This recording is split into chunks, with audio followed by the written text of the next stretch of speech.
Sumayin niyo po ang kapayapaan.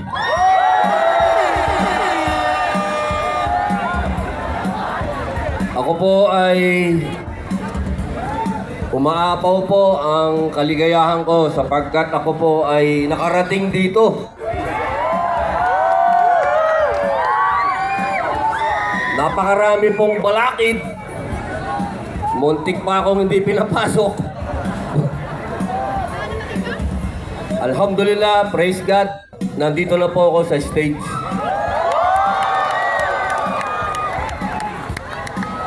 Gusto ko lamang pong iparating sa inyo sa kapatiran ng Iglesia ni Cristo ang aking buong pusong pasasalamat sapagkat hanggang ngayon po, hindi po ako magiging senador kung hindi nyo ako ginawang number 1.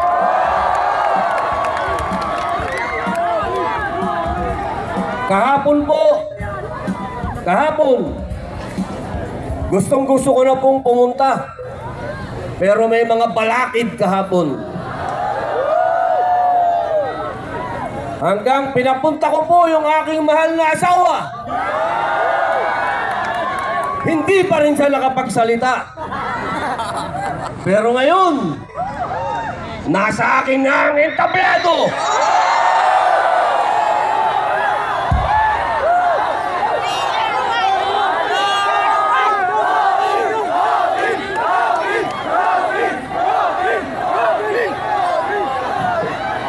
Salamat mga kapatid. Akala ko baby ama eh. Baby ama! Baby ama! Baby ama! Baby ama! Baby ama! Salamat mga tol. Baka ikakulong-kuli yan. Ako po ay nakikiisa sa inyo. We are one! We are one! We are one! Bagamat English yan, we are one!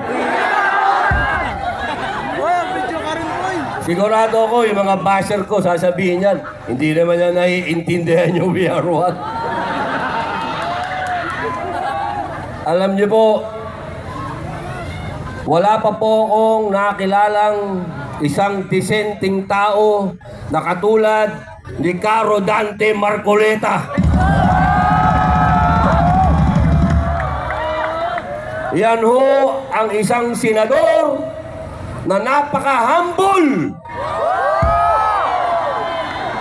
Hindi kailanman ipinag-iyabang na siya ay abogado. Marami kaming kasama, abogado! Abogado! Abogado!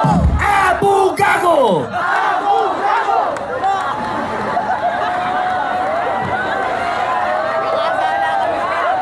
Alam nyo, si Caro Dante, assalamualaikum sister.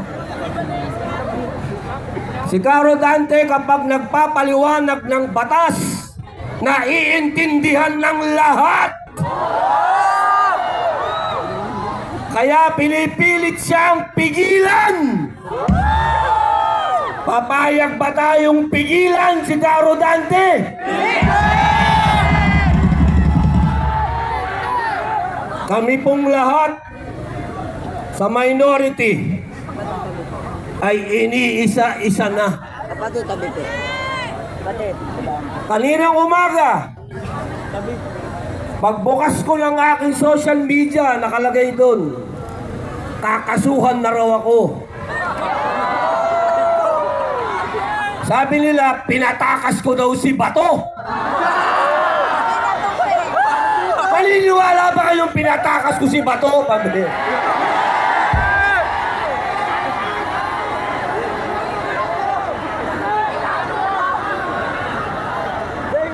Paano?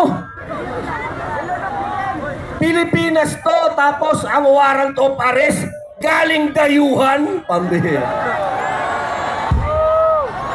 Akala ko ba malaya tayo? Tingnan nyo ha. may warrant daw sa ICC. Sabi nila, pero yung Pangulo natin, iniimbita si Putin sa Pilipinas. May warrant of arrest si Putin sa ICC. Ano, pwede na lang ikaso kay Presidente. Di ba ang gulo?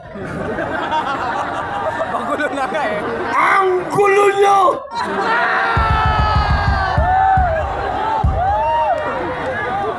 Anong ibig nilang sabihin?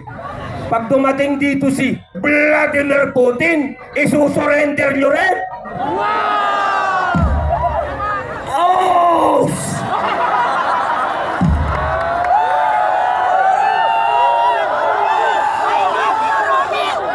Pilipino lang ang kaya nyong isurrender! Ano ikakaso nyo sa akin? Obstruction of justice daw. Napanood nyo ba yung CCTV? Mukha bang tumakas si Bato?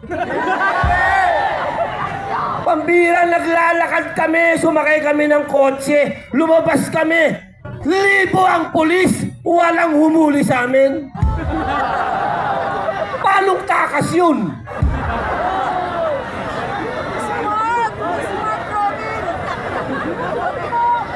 Ang tawag doon, lokohan!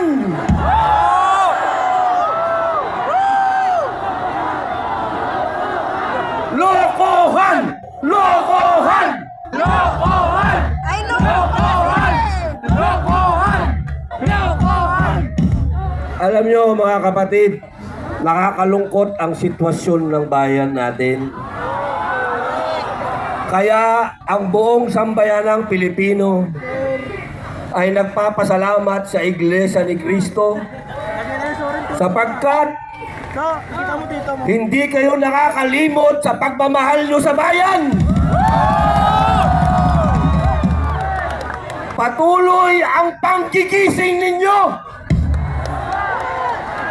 Marami sa ating kababayan, hindi ko alam, sila'y gising. Sila naman ay hirap din. Hindi ko alam kung bakit hindi sila nagre-reklamo. Nabigyan ba ng maleta?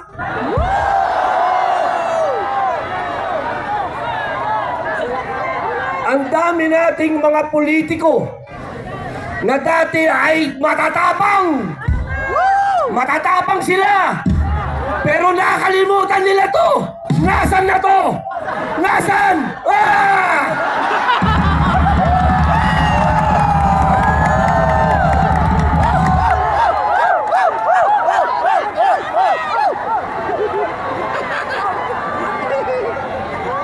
Alam nyo, ang tatay ko, si Assemblyman Roy Padilla Sr., kasama doon sa EDSA 1. Kung buhay siya, sigurado ako, nagmumura-mura yun!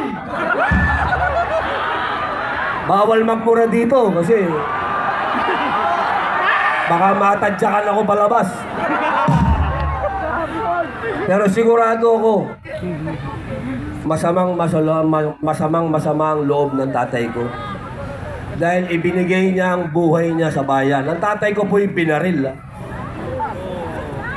Ang tatay ko po'y nagsakripisyo ng buhay para sa bayan.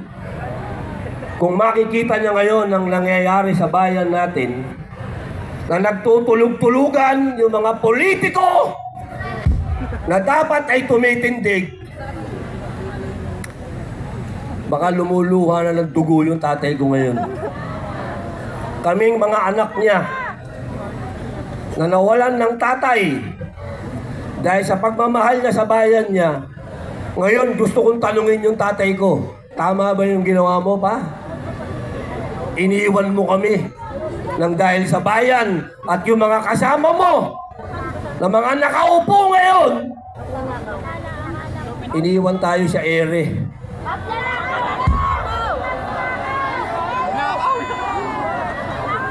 Napakasakit ng nangyari sa atin, mga kababayan. Mabuti na lamang nandiyan kayo, INC.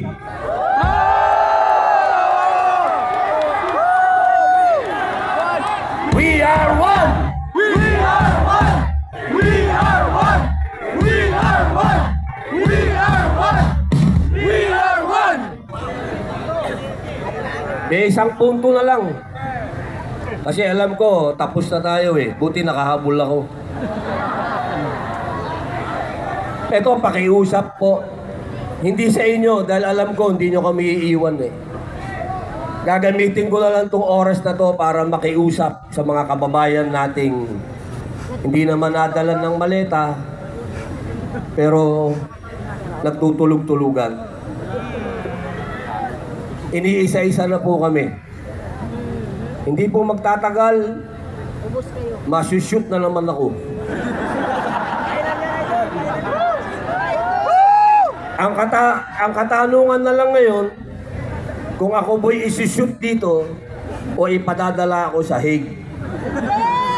Kasi yung kaso ko, obstruction of justice, na ang warrant of arrest galing sa ICC eh. Dayuhan eh. Wala naman akong obstruction of justice dito. Foreigner pare ang kaso ko, foreign.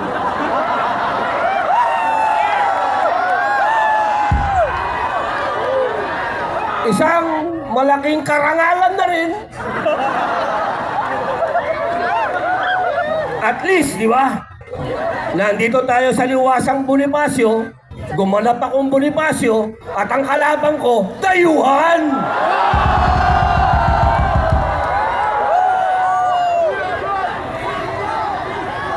Ang pakiusap ko, mga kababayan ko na nanonood, mga Muslim, mga kapatid kong Muslim, mga kapatid nating Katoliko, Kristiyano, kanina nandyan si Greco Belica, nagsalita. Ang pakiusap ko sa inyo, walang pupuntahan ang bayan natin kung ang mga katulad naming pinapahiwatig sa inyo kung ano ang katotohanan, ay hahayaan nyo kaming makulong. Hindi kami papayag! Hindi! Saan pupunta ang bayang ito? Kung yung mga nakikipaglaban para sa katotohanan ay hahayaan yung makulong. Hindi!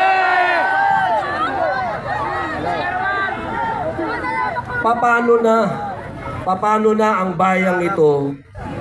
Paano na ang mga lugar na katulad nitong liwasang Bonifacio? Kung yung kalayaan ay hahayaan nating tapak-tapakan at ibasura na lang para lang sa kanilang mga pansariling interes. Hindi nyo po pwedeng sabihin na hindi, okay lang ako, bahala na ako sa buhay ko. Hindi ho po pwedeng ganun. Dahil ako, ang sarap na ng buhay ko, ang ganda ng asawa ko, bata yung asawa ko.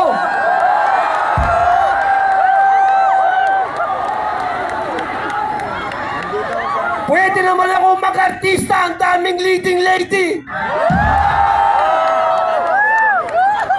Pero nagtitiis ako para sa inyo.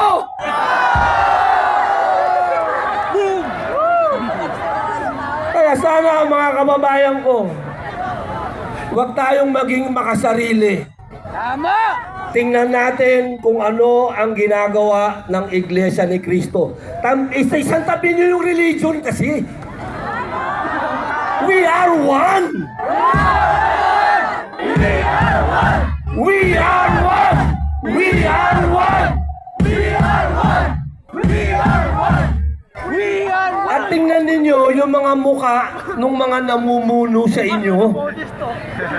Yung mga namumuno sa inyo, ano ba yung kanilang motibo at interes? Kapag pansariling interes, iwan nyo yan! Tama!